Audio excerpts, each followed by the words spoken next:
next thing I'm going to do is I'm going to start adding some of the color into the waves down here because I just want to keep my ombre effect consistent and my colors balanced. So up here is going to be all blue, but down here I'm feeling like a sea foam. So you can create that sea foam using true green and light aqua together. In other pencil sets, they have things like my Coran d'Ache has malachite and light blue, which is, this is light aqua. It's light green, which is pretty similar. The end results are pretty similar. And if you have a set that has seafoam green, like my Holbein set has seafoam green in with the pastels, I would like to be using that, but most people don't have Holbein. I'm going to use this combination just because everybody seems to have it. And if you want to lighten up some of it, you can use your cloud blue and it will lighten up. So on the bottom, the grayscale that Elena did is excellent.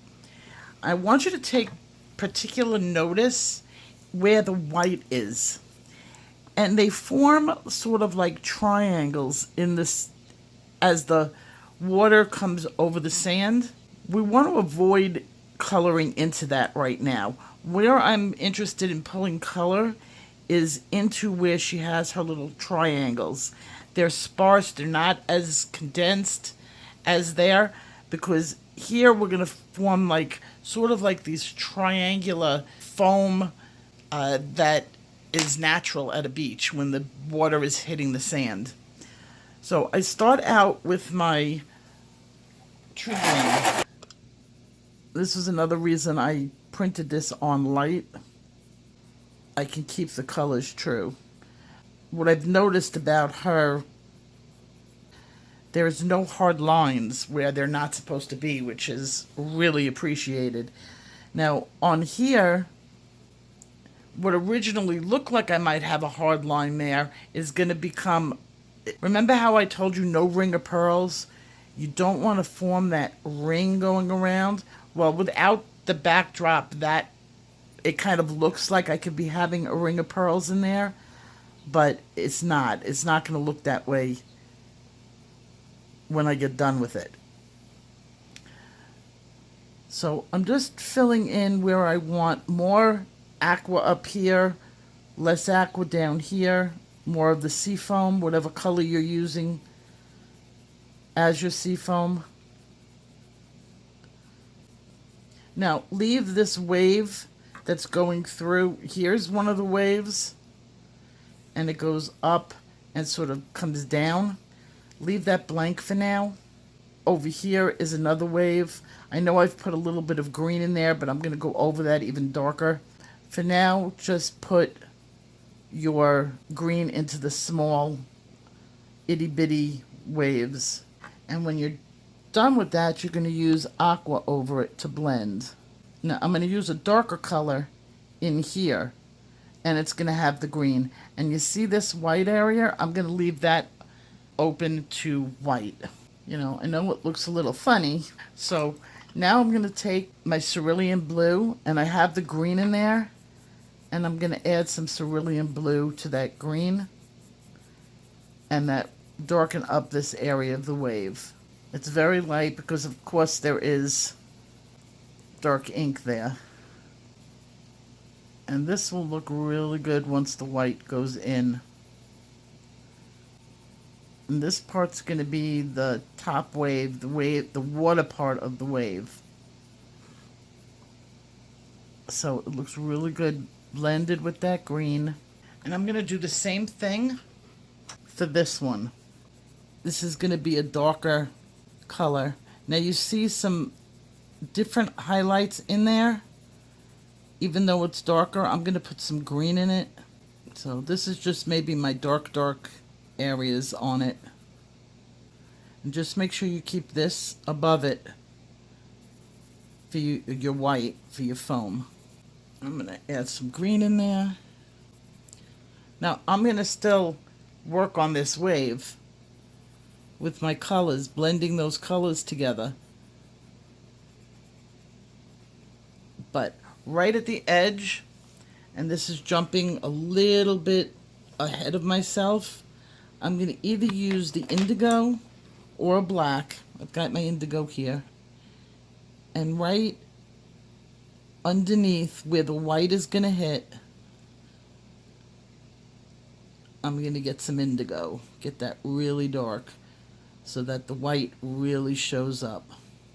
And then blend it down towards the green. Okay. And then it sort of goes its way over to here. And I'm going to do the same thing right here. Just darken up some of this. And I'm only going to make that wave until here. Get some of that green going in there. I'm going to add like a couple more layers onto this. I just wanted to show you what it should look like. So there's another wave over here with the foam. So that should look really good. And just get that upper part where the wave kind of is pushing over itself. Get that in as dark. If you have a really, really light hand, you can even add in a little tiny drop of black. If you have a heavier hand, skip the black. Okay, and the ending part of that wave is coming right down like this. Blend in my green. See, I put in that dark line here because that's going to be from another wave. Get that really blended and add in my cerulean. So I'm going to keep going and doing the same over here. There is another harder wave over here. I'm going to do that one. And these, you're going to work on these individual waves and then get your foam, your green, well actually it would be the green, so that it's going to form these little light marks in the sand with the foam. Sort of like a net, it looks like. And this way it's easier, really much easier to do this in paints. Because you don't like something in paint, it's very forgiving. All you have to do is paint over it. Let it dry, paint over, do over. I can see why my daughter likes painting so much better than pencils. Okay, so I'm going to continue it and then I will come back at my next step. Before we move on, let's review what we've already done. We started off with making small lines in your darker colors and adding in some of your lighter colors into the upper area. Continued making those lines, making them sparser and sparser with the darker color and more with the lighter until you make an ombre going all the way down. We started off with the main color being the indigo blue. We moved down to the cerulean, being mostly cerulean. Added in some light aqua. Moved down to mostly light aqua. And then we did the same thing going down here, but we added in some seafoam green or a mixture of the light aqua and true green. Where the waves come down, we did a slight ombre from dark going down, mixing your greens and your indigo blue. Wherever there is a larger wave, you're going to leave space for some white foam. I still have a lot of work to do on the background, adding more and more of the colors, but I'm going to start adding the white. And what you want to do is prime your tip, making sure it works. Then you're going to take your tip and squiggles, just like we did when we did the vibration That's what you're going to do in the white. And you're going to bring it down into the blue.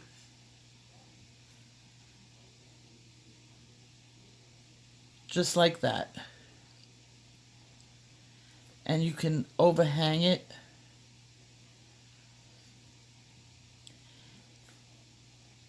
Just like this.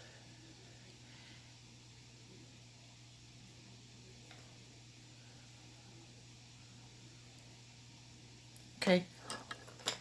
You're going to let this dry really well.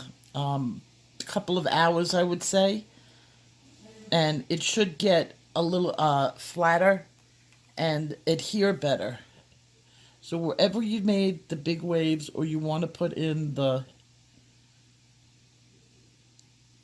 foam. Now down here, you're going to make sure the foam goes in between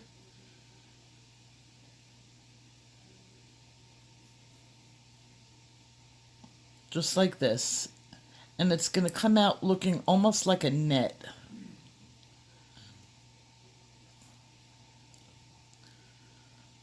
Okay. Once you let that dry really well, you're going to go in with a gray pencil. I'm using my 70% warm. And where it dried, I have a couple of spots over here where it dried already. This I'm not ready to do yet. I'm going to slightly go in and under into the spots where you didn't hit the white. And you want to almost shade it right underneath, and you can go in and shade it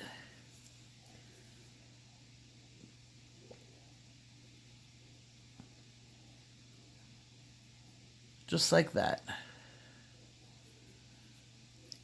And this is pretty important. You don't want it to make it look like a Posca line. You want it to make it look like foam. Okay. And you're going to do that with the whole area. Now, for the upper area, you're going to want to do this almost the same thing, but very, very light lines. Wherever the dark was, very sparse, very light. Just like that.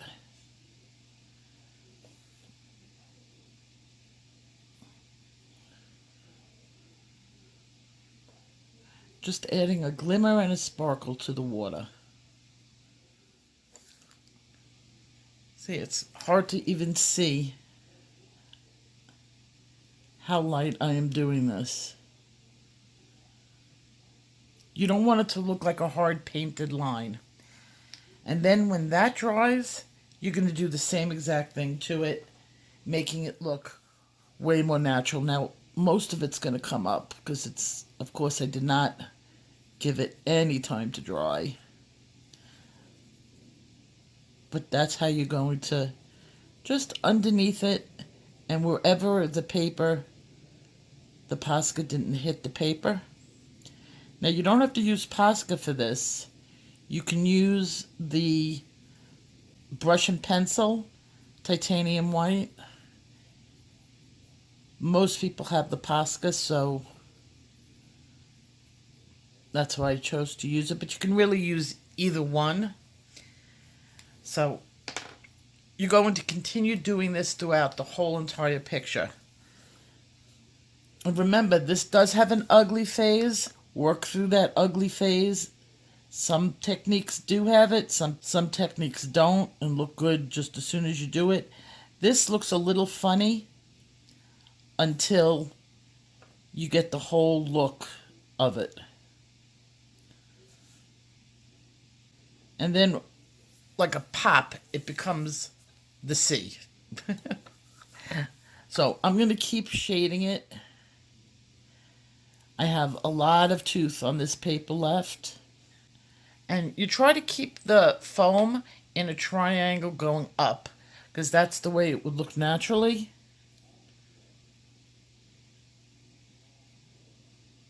Just like that. There was one other thing. You're going to take your white pencil and going through the waves, little diagonal lines. It'll give the movement to the water. Very light. You want to be able to see it but not see it. And it's just the little details now. Okay, and I'll be back. I'm starting to work on the sand, and where the sand is wet, okay, I'm using a dark umber mixed with seashell pink. And I sort of want to just fade it into where the sand would be drier over here. Not that the sand would be dry right over there, but for my picture, it's dry over there, or drier. And you can add a little bit of gray in there. That's olive green. Where's my gray? There it is. And you can add in just a little bit of gray also with that umber. And it gives it like that dirty sand, well, not dirty sand, but wet sand look. And then I darkened in right at the line where the water, so it shadows it slightly.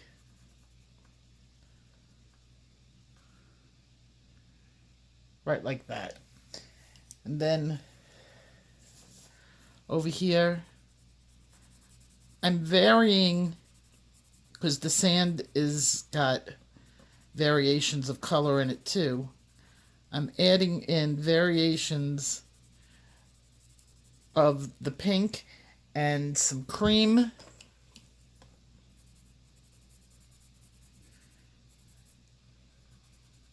And then I'm going to add in a little bit of white. And up here, because the water touches the land up here, I'm going to just darken it up a bit.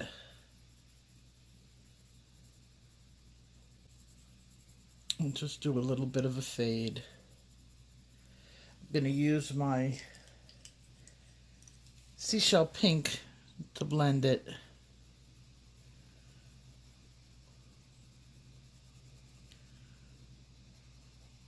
Just like that.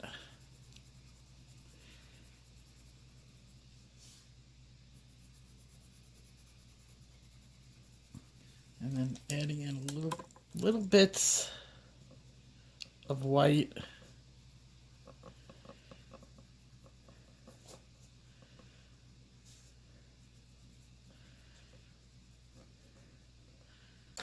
Just like that. And then of course you can use that's mahogany. I don't want to use mahogany. Burnt umber, yeah. Burnt ochre, but in there too, to vary up the shades.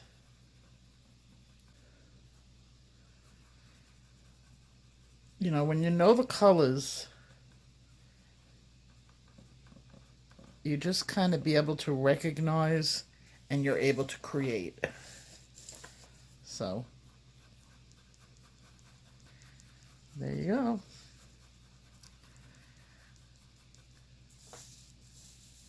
Now, I like the way this all came out. I want to add the sky in now, because I don't want to take it to the point where I can't change anything on the picture. I still have the whole sunset. This is not overly done. I still want to darken this up, but I want to get the sky in. And I promised I would do that in a different video. So I will see you in my next video. Nice shot. I will see you in my next video. Take care.